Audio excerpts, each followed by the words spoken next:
देखिए एक और बढ़िया सा प्रश्न है, चार संख्याओं का औसत 40 है, यदि पहली तीन संख्याओं का योग 75 है तो चौथी संख्या बताइए।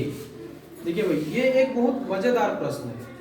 इस प्रश्न में आपको क्या क्या दिया है, देखिए पहले औसत ही दे दिया गया है 40 और पूरे संख्या कौन कितना है, चार पूरा संख्या है और पहले तीन संख्याओं का योगफल आपको दे दिया है 75। आपको निकालना है चौथी संख्या, आपको निकालना है भाई। तो यहाँ पे जो जो चीज दिया है उसको हम पहले लिखते हैं। पहले औसत दिया है आपका 40,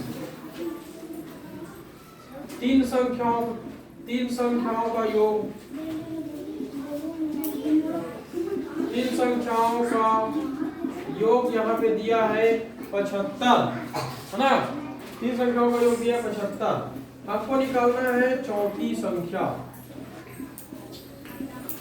चौथी संख्या हमको नहीं पता है तो हम इसको मान लेते हैं 100 चौथी संख्या है। तो हम अब देखते हैं औसत वाले सूत्र में हम जो है लिख लेते हैं। औसत बराबर होता है राशियों का योग बटे राशियों की संख्या। ये आपका हो जाएगा औसत। तो देखिए भाई राशियों का योग, तो राशि कितना पूरा सब मिला के चार राशि है तो उनमें तीन राशि का योग 75 दे दिया है, तो तीन राशि यहाँ पे हो गया और चौथा राशि आपका 100, है ना। और राशियों की संख्या है चार, औसत कितना दिया गया है 40। हाँ ठीक है। अब देखिए इसको क्या करेंगे, ये यहाँ पे भाग में है तो इस तरफ जाके गुना में हो जाएगा, तो 40 गुना 4 बराबर हो जाएगा आपका 75। इसको ऐसे लिख लेते हैं, ये आपका हो जाएगा 40 गुना 4 बराबर ये हो जाएगा 75 धन 100, है ना। तो इसको गुना करते हैं, 4 शून्य शून्य 4 चौके 16। अब ये इधर धन है तो इस तरफ आके ऋण हो जाएगा, है ना। चलो पहले इसको ये ऐसे लिख देते हैं 75 धन 100, है ना। अब 100 को इधर ही रखते हैं और 75 को इस तरफ ले जाते हैं, 116 ऋण 75 बराबर 100। अब इसको घटाएंगे, 160 में 75 को घटाएंगे तो हमको मिलेगा 80 मिल जाएगा, है ना। तो देखिए इसका क्या हो जाएगा, इसको ऐसे घटा देते हैं, इधर बाहर लेके जाएंगे 10 हो जाएगा, 10 में 5 घटाएंगे 5 बचेगा, 15 में 7 घटाएंगे तो ये 8 आएगा, तो 100 बराबर आपका 85। तो हमको चौथा जो संख्या मिला है वो है 85 और 85 इसका सही उत्तर हो जाएगा। देखो बच्चों एक और प्रश्न है, तीन संख्याओं का औसत 7 है। प्रश्न है भाई तीन संख्याओं का औसत 7 है और उन्हीं तीन संख्याओं में से पहली दो संख्याओं का औसत 5 है, तो तीसरी संख्या हमको ज्ञात करना है। देखो यहाँ पे दो औसत हमको दे दिया गया है ना, इन्हीं में से हमको तीसरी संख्या निकालना है। वो कैसे निकलेगा हम उसको आपको बताते हैं।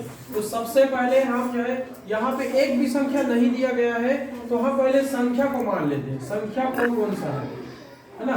संख्या कौन कौन सा है, पहला संख्या को मानते हैं a, दूसरी संख्या को मानते हैं b और तीसरी संख्या को मानते हैं c। और हमको निकालने बोला है, ये c को निकालने बोला है। हम यहाँ पे संख्या मान लेते हैं, पहला संख्या a है, दूसरा संख्या b है, तीसरा संख्या c है। अब देखो औसत क्या दिया गया है, इन तीनों संख्याओं का औसत, तीन संख्याओं का औसत, तीन संख्याओं का औसत दिया है 7। तीन संख्याओं का औसत 7, मतलब इतने को जोड़ देंगे और 3 से भाग दे देंगे तो ये 7 के बराबर हो जाएगा, है ना। तो देखिए तो ये औसत इसका क्या हो जाएगा, a धन b धन c बटे 3 बराबर ये 7 हो जाएगा, क्योंकि औसत क्या कहते हैं, सभी राशियों का योग बटे 3 राशियों की संख्या, ये हो जाएगा। अब देखो इसको हम क्या करते हैं, a धन b धन c बराबर इसको इस तरफ ले जाएंगे तो 7 गुना 3, है ना। फिर क्या हो जाएगा a धन b धन c, मतलब ये तीन संख्याओं का योग है ना, ये कितना हो जाएगा 21। चलो ठीक है, इसको हम याद रखेंगे, यहाँ पे हम इसको याद रखने के लिए इसको ठीक लगा लिए रहते हैं। ठीक है भाई, अब देखिए फिर प्रश्न क्या देते हैं, पहली दो संख्याओं का औसत, पहली दो संख्याओं का औसत 5 है ना। तो दो संख्याओं का औसत निकाल, दो संख्याओं का औसत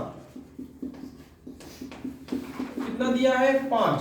अब दो संख्या कौन सा हो जाएगा, पहली दो संख्या हो जाएगा, ये a और b पहली दो संख्या हो जाएगा है ना। तो इसका औसत हो जाएगा a धन b बटे 2 है ना, ये राशियों का योग बटे राशियों की संख्या, ये हो जाएगा 5।